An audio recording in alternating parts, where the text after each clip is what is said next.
નમસ્કાર, હું છું કેતલ અને આપ જોઈ રહ્યા છો સીબી ન્યૂઝ. અમદાવાદ શહેરમાં ભારે વરસાદના કારણે અનેક જગ્યાએ વરસાદી પાણી ભરાયા હતા, તો રાત્રે પડેલા વરસાદથી વહેલી સવાર સુધી વરસાદી પાણી ભરાયેલા રહ્યા હતા. અમદાવાદ શહેરમાં મોડી રાત્રે ભારે વરસાદ પડ્યો હતો, જેના કારણે અનેક વિસ્તારોમાં વરસાદી પાણી ભરાઈ ગયા હતા. રાત્રે 12થી 2 વાગ્યા સુધી સરેરાશ 1 ઇંચ જેટલો વરસાદ ખાબક્યો હતો. તો શહેરના ચાંદલોડિયા વંદે માતરમ વિસ્તારમાં આવેલા વૃંદાવન હાઇટ્સથી સેવી સ્વરાજ તરફ જવાનો રોડ આખો તૂટી ગયેલો જોવા મળ્યો છે. વાહન ચાલકોના કમરના મણકા તૂટી જાય તેવી સ્થિતિ રોડ ઉપર જોવા મળી રહી છે. ચોમાસા પહેલા રોડ પ્રોજેક્ટ વિભાગ દ્વારા માત્ર એક જ તરફનો રોડ બનાવવામાં આવ્યો છે.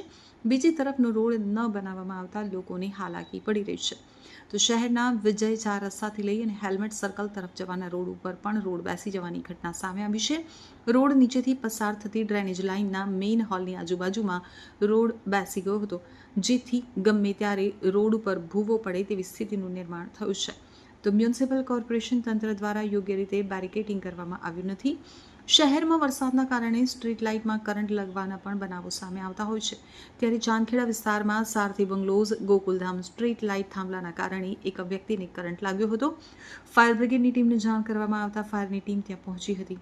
જોકે તેની પહેલા એક વ્યક્તિએ કરંટ લાગ્યો હોવાથી તેને સારવાર માટે હોસ્પિટલ ખસેડવામાં આવ્યો છે. તો રાણીપમાં 3.25 ઇંચ વરસાદ ખાબક્યો છે, જ્યારે Gota, Chandlodiya, science city, Chandkheda, Jagatpur, Sarkhej, Jodhpur, Bopal, SG highway સહિતના વિસ્તારોમાં 2 ઇંચ વરસાદ પડ્યો હતો. તો વાસણા, નવરંગપુરા, આશ્રમ રોડ, પાલડી સહિતના વિસ્તારોમાં પણ 1 ઇંચ જેટલો વરસાદ ખાબક્યો હતો.